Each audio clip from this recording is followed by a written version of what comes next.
गाँव गाँव बस्ती बस्ती तक हरियाली पहुँचाओ।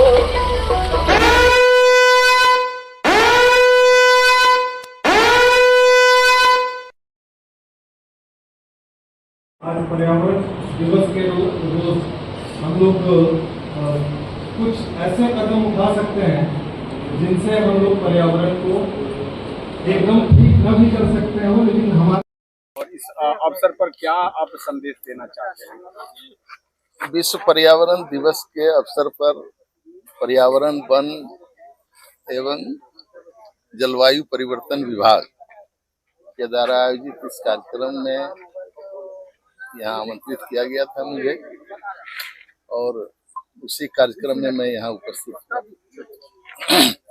विश्व पर्यावरण दिवस 1973 में संयुक्त राष्ट्र के तत्वावधान में घोषित किया गया था 5 जून को, और 5 जून को विश्व पर्यावरण दिवस घोषित करने का उद्देश्य मात्र इतना है कि पर्यावरण जो समूचे विश्व में या बिहार भारत में दूषित हो रहा है, प्रदूषित हो रहा है, उसको कैसे बचाएं।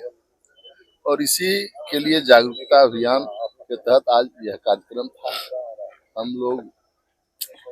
हम लोग चाहते हैं कि लोग पर्यावरण को संरक्षित करने के लिए, जो भी उपाय लोग कर सकते हैं वे करें। उसमें सहयोग की अपील सरकार उनसे करती है, और हम लोग तो पर्यावरण को बचाने के लिए अपने विभाग से भी कई कार्यक्रम लॉन्च किया है, और उस दिशा में हम लोग काम कर रहे हैं। मुख्यमंत्री का ड्रीम प्रोजेक्ट रहा है ये इलाका, कई बार उन्होंने योजनाएं भी चलाई है इसको लेके, जल जीवन हरियाली से लेकर के कई तरह के कार्यक्रम हुए।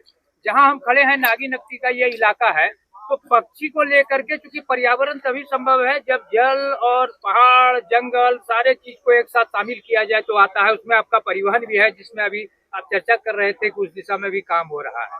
तो कैसे देखते हैं कि इस इलाके को, चूंकि यहाँ शोध के लेकर के भी कई तरह का बात आ रहा था, और जो पर्यटन के हिसाब से भी ये इलाका विकसित होते जा रहा है, इस दिशा में सरकार क्या करे? देखिए, हम लोगों ने फॉरेस्ट विभाग को पर्यावरण एवं जलवायु परिवर्तन विभाग को हम लोगों ने 12 एकड़ जमीन ट्रांसफर किया है, और उसका प्रोजेक्ट आदि तैयार किया जा रहा है। उस पर हम लोग जल्द से जल्द निर्णय लेकर जो विकास के कार्य यहाँ होंगे हम लोग कोशिश करके करेंगे।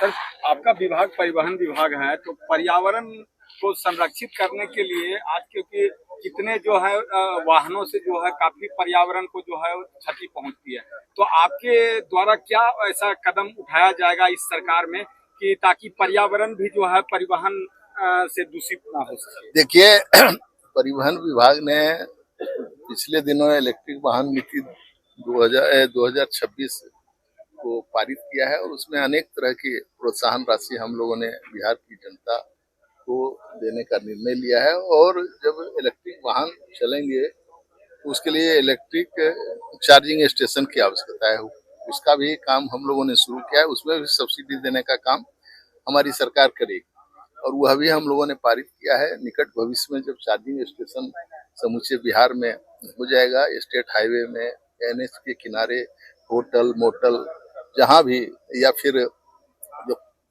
बनता है अपार्टमेंट, उसमें भी अगर लोग लेना चाहें तो हम लोग वहाँ भी उसको उपलब्ध कराएंगे, और उसमें सब्सिडी देंगे।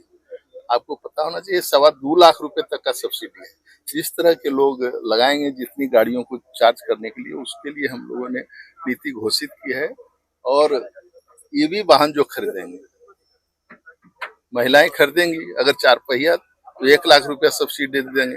रजिस्ट्रेशन में आधा छूट देंगे, 50% छूट देंगे।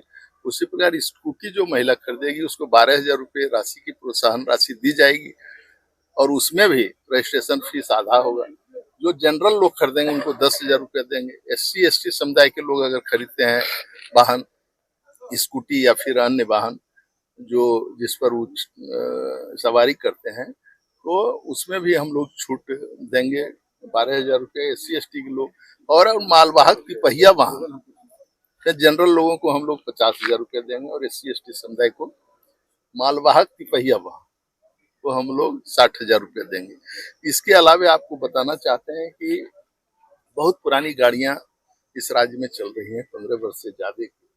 तो हम लोगों का कोशिश है कि उसका कटिंग हो, और उसके लिए भी प्रोत्साहन राशि आ रहा है, जब आ जाएगा तो बताएं। सर कोई लक्ष्य भी निर्धारित रखते हैं क्या विभाग की ओर से इन योजनाओं को लेकर?